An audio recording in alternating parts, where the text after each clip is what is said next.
So that was the scene in New York City after the Knicks won on Saturday night, their first championship since 1973. But even after a win, fans in some cases committing really violent crimes, fights, gunshots, burning a school bus, destroying police cars. In all, 63 people were arrested, 4 people were stabbed, 10 police officers were hurt.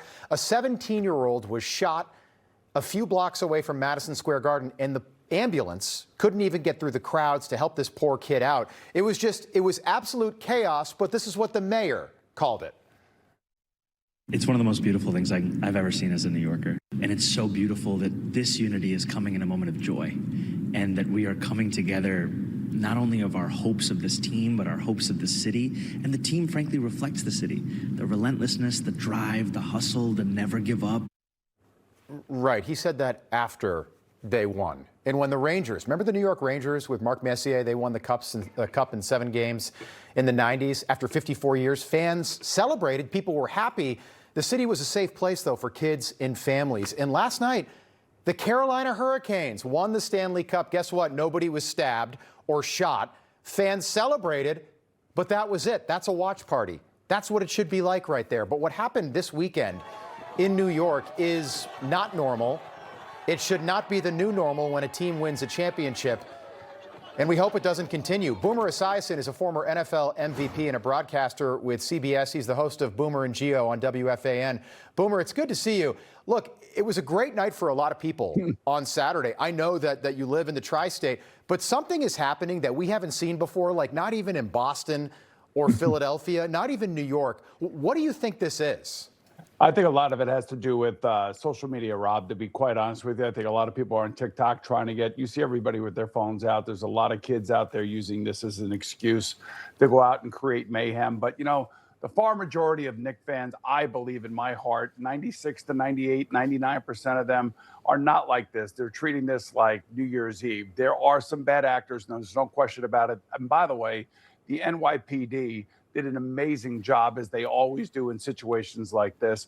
I don't know what the mayor is doing. I'm not really sure what he's trying to say. I heard that soundbite that you played right before me. Yeah. The bottom line is this hasn't happened in 53 years. I was 9 years old the last time, and 12 the last 2 times they had won the championship. And this thing has been building and building and building ever since Jalen Brunson got here. And he had an amazing Game 5 and one of the great games in Knicks history. And fans some people, you can see this guy beating up a yellow school bus like a jackass. Right. Some fans are going to lose their minds over stuff like this, but it's not all the fans. I would say the far majority, unfortunately, are doing it the right way. I would agree with that. How much do you attribute to Mayor Mandami and just his leadership? You know, I give the police all the credit in the world, but when you've got this many people doing this type of stuff, I don't know how much control you can have over something like that, especially in a city as big as New York, right? Yeah. So we got 8.5 million people in the 5 boroughs. And, he's, whether it been him or whether it been Mayor Adams or Mayor Giuliani probably would have had the entire police force out there, I'm sure, and would have been arresting people and making sure people paid the price and were held accountable for their actions. That's kind of gone away a little bit, and people feel emboldened to break the law and do things like this, which is really unfortunate for those of us who live in the greater New York area and who work in the New York area.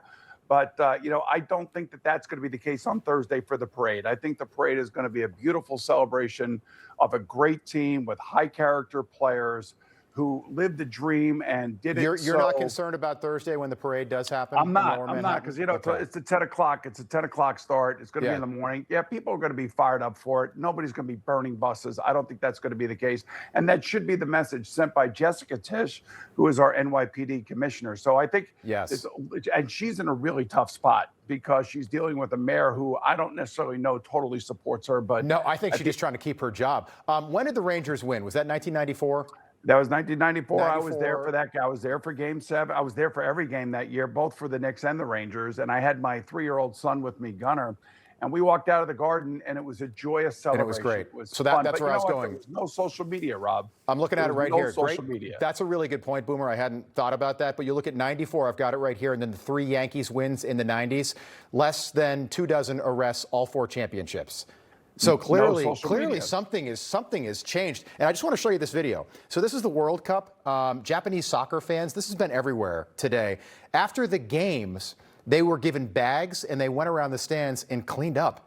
Okay, this is in Dallas, Texas. This is unbelievable. Then you compare that to what we're seeing, throughout Manhattan after the Knicks. By the way, they won, Boomer. They didn't lose. I know, and there were some bad calls that they could have been reacting to. But I will say, the great thing about what's going on with the World Cup, and I'm sure you and your viewers have seen this, there are a number of people that are here for the first time, and they're going over Central America or our Central America, meaning the flyover states, right? And they're talking about how beautiful America is, and how vast it is, and how great it is, and how each state has its own culture within itself, and how happy they are. And as an American, I feel really proud seeing some of those things. I don't like seeing what I just saw there. They like Costco. They like the Waffle House. They like Cracker Barrel. They love Buc-ee's. They love it all. Come on. And they also love Yosemite. They love all the Grand Canyon. They love it all. And we shouldn't take it for granted. It's funny. I feel the same way. I saw that and I was like, you know what? It's the greatest country on the planet. That's what I believe. Boomer Esiason. Thank you.